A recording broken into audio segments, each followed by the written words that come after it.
Haleluya, haleluya, haleluya. Salam saudaraku, ratapan 3 ayat 22 sampai 23. Sebab kebaikan Bapa Yahweh tidak pernah berhenti, rahmat Bapa Yahweh tidak pernah berkesudahan, selalu baru setiap pagi. Begitu besar kasih setia Bapa Yahweh di dalam kehidupan kita dimanapun kita berada. Renungan KPI Mayim Kaim pada hari Kamis tanggal 19 Mei 2022 atau pada tanggal 18 IR 5782, diambil dari Imamat 27 ayat 2 sampai 4, dan hari ini kita memasuki pada Omer yang ke-32. Mari kita sama-sama berdoa untuk menghitung Omer yang ke-32. Diberkatilah Yahweh Elohim kami, Raja alam semesta, yang menguduskan kami dengan perintah-perintahnya, yang memerintahkan kami untuk menghitung Omer yang ke-32. Amin.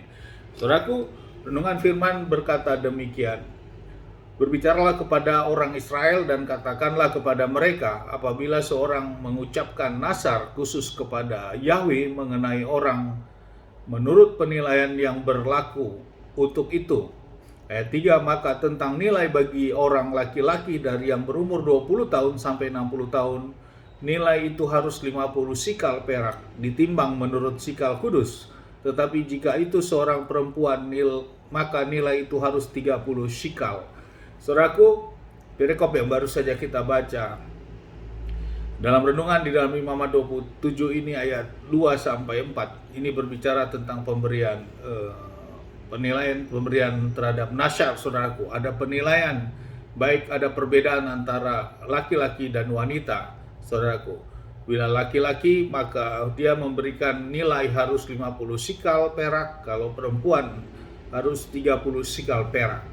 Saudaraku, dari hal ini kita mendapatkan renungkan bahwa memang sesungguhnya Bapa Yahweh menciptakan gender laki-laki dan perempuan, saudaraku.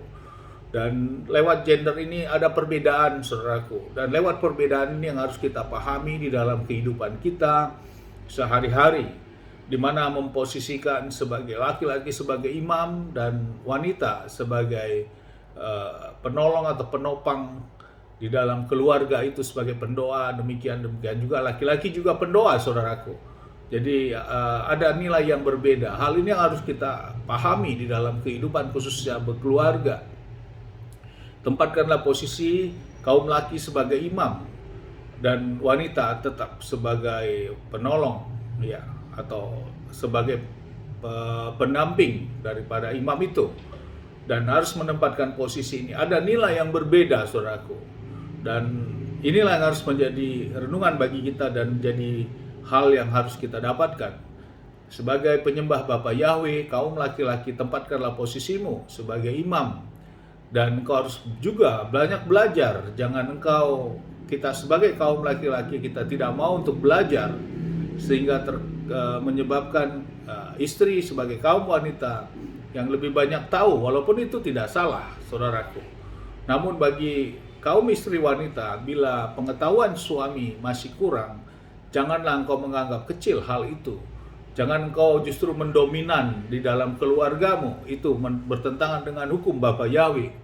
Tentu hal itu tidak berkenan di hadapan Bapa Yahweh. Engkau tetap dorong suamimu sebagai imam, karena itu adalah suamimu, itulah pasanganmu. Keadaan apapun dia, itulah suamimu, dan tempatkan dia sebagai imam di tengah keluargamu. Sebagai kaum ibu, jangan justru sebaliknya engkau mengambil posisi keimaman itu, tapi serahkan kepada suamimu. Dan sebagai suami harus belajar, harus mengambil sikap.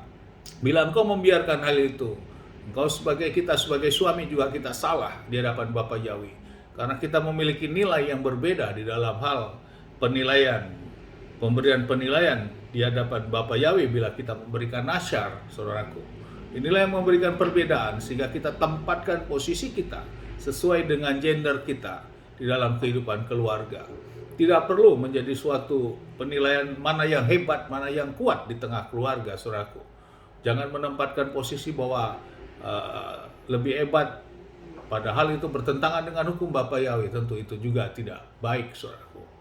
Mari kita kembalikan posisi kita di tengah keluarga, sesuaikan dengan apa yang Bapa Yahweh sudah tetapkan. Tidak ada yang disalahkan, kita tidak dipersalahkan mengapa kita lahir menjadi laki-laki atau lahir menjadi wanita. Namun itu semua sudah rancangan Bapa Yahweh. Namun di dalam kita menjalani kehidupan ini, kita kembalikan posisi dan porsi tanggung jawab kita dan kita tempatkan itu, dan kita posisikan kita pada posisi yang mana.